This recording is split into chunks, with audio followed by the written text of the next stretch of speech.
Okay, we are back. I'm very happy to have on the Goldstein on Gelt show Carolyn Rosenblatt, who is a combined nurse and lawyer together. And along with her husband, who's a geriatric psychologist, she has put together a fantastic resource for people to help deal with the aging process, in particular, issues that come up in the financial world.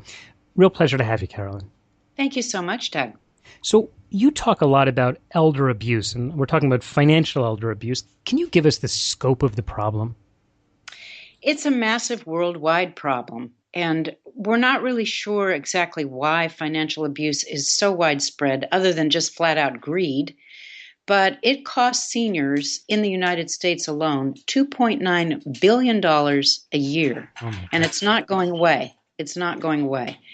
It's a crime of opportunity. It's a problem in families first, but it spreads across our society. There are professionals who steal from elders too. They steal the largest amounts, by the way. Really? Not families the family? steal most frequently. So the families steal most frequently and the professionals steal the largest The amounts? family, for some reason, the average amount, I think, stolen from families, averaged out across all different sectors is probably about $300,000. Oh, my God. But this happens in part because greedy family members or opportunistic family members are in a position of trust with the aging person, who, of course, becomes more vulnerable as time goes by. And they seize the opportunity and divert money to themselves, one way or the other. Wow. So if you can't trust your own family to take care of you, what can you do to protect yourself?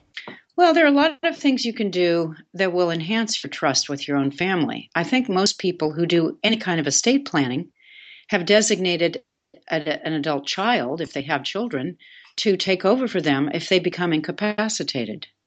And I think when older people do this, they're looking at who they like the best or who they think would be nice to have in that position of trust, who is ultimately going to control what happens to them financially. They're not necessarily thinking primarily about who is the most qualified and the most trustworthy. And I think it's important to have that discussion with the designated successor to the family trust or to whatever position, even if it's the agent, the so-called agent for a durable power of attorney.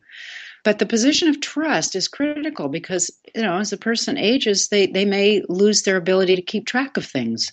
And when the adult child is in charge and they have financial needs themselves, they may be tempted because of the problem financially that they have themselves. So they'll see the parents' assets as a place to take care of their own needs. And that's what if the one they assign to handle it is the one who's going to actually be the not trustworthy one? Then they should change it. And if they see signs of trouble, then it's time to change that. Take, for example, the typical family trust. Everywhere people do this with their estate planning attorneys. They'll put their assets into a trust, which avoids probate and lots of other things, court and so forth. And they have chosen someone who at a particular time in the person's life, let's say it's the son, the first son, often that's the person designated, they've chosen them at a time in their lives when the son was doing fine. But then things go awry. The son loses his business or gets a divorce or has some financial problems, and his needs change. The elder needs to take a look at that. And if there is any concern in the elder's mind about the security of that person over the elder's financial assets, the trust can be changed. You can appoint anybody you want whenever you want, and you can change it as many times as you want. It gets a little expensive to pay a lawyer to do that, but it's not outrageous. Mm-hmm.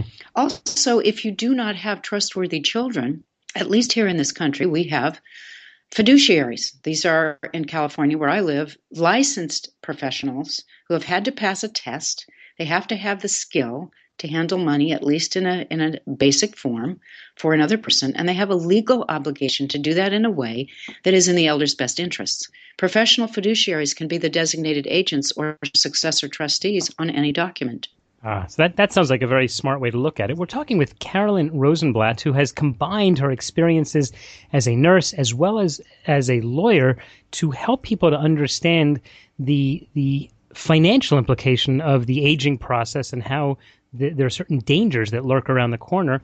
And she not only speaks to investors, but she also speaks to financial advisors to teach them how they can help their clients to, identify the signs and deal with it. What are some of the signs you would say an outsider like a financial professional or maybe even a friend should look for to protect, in case, to see if someone maybe is a victim of financial abuse? All right, well, let's look at the biggest problem people have when it comes to keeping track of money. It's loss of their ability to keep track of things. Sometimes it's dementia, Alzheimer's disease. The first sign, the warning sign that we all need to be aware of is loss of memory, short-term memory. That is the primary symptom that emerges when a person is developing dementia in any form.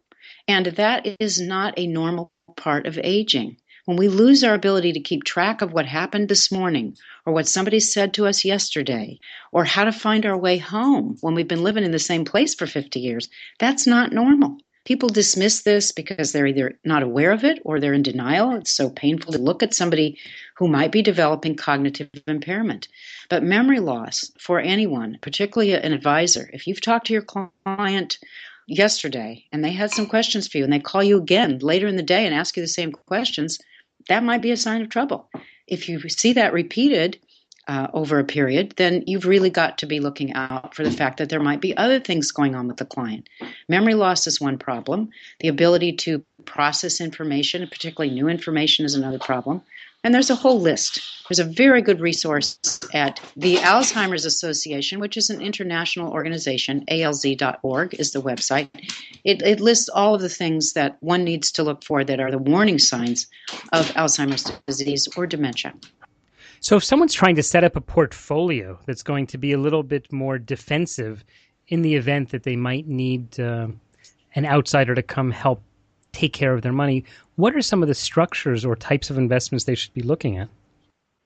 I think one of the primary things is to have a written document that gives the financial advisor permission to contact a third party if the financial advisor and his or her team of people in the organization where the advisor works have concluded that there's something amiss with the elder's memory, and the elder might not have financial capacity at 100%. Financial advisors are very, very stressed these days because they don't have a mechanism for waiving the privacy requirement that the law imposes on them. And in the United States, there's some very strict laws about privacy.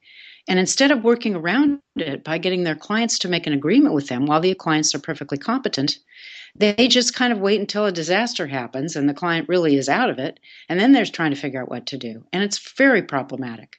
The most proactive thing people can do, and something we train them to do and teach them how to work, is to have a privacy waiver document of some kind that appoints a person to be their successor for that financial portfolio only, with that organization only. It's not the same thing as a durable power of attorney for everything. It's very limited, but it's also very specific so that the advisor can do something if the client begins to fail cognitively. That sounds like a great idea. One of the things that I've done, my day job is that I'm a financial advisor, and I do work predominantly with retirees, is I'll ask them and I'll suggest to them, why don't you begin to bring your kids into the meetings? Let them at least participate in the whole financial planning process. And there are many benefits to this, but not the least of which is the children, the grown-up children, then begin to learn what their parents are looking for. And we all work on this as a team. So when it does happen that the older person begins to lose the ability to handle it, it's a very comfortable transition, and usually all the paperwork is already in place.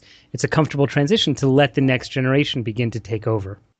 Yes, and that's very smart planning, Doug. And I think that if more advisors did take a proactive approach to family meetings and planning for intergenerational wealth transfers, we would do something about the rather appalling 70% failure rate of intergenerational wealth transfers.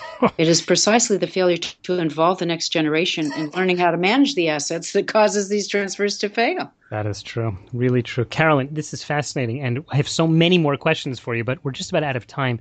So tell me, in the last few seconds, how can people learn more about your work and follow you?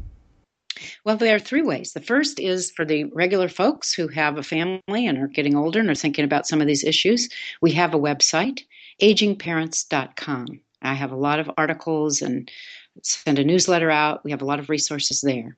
If you're in the financial financial services field and would like to learn more about aging clients, the other website is aginginvestor.com. Aginginvestor.com is a resource for financial professionals, and we have webinars there which talk about things like family meetings. And finally, I'm a regular blogger on Forbes, Forbes.com, and my blog is called Aging Parents, and you can follow me there, and I post articles regularly, usually about every week, on lots of different subjects, including finances, but also family relationships and healthy aging. All right. Okay, we will put links to all of that at the show notes of today's Goldstein on Gelt show. Carolyn Rosenblatt, thanks so much for your time. You've been listening to the Goldstein on Gelt show with money maven Doug Goldstein.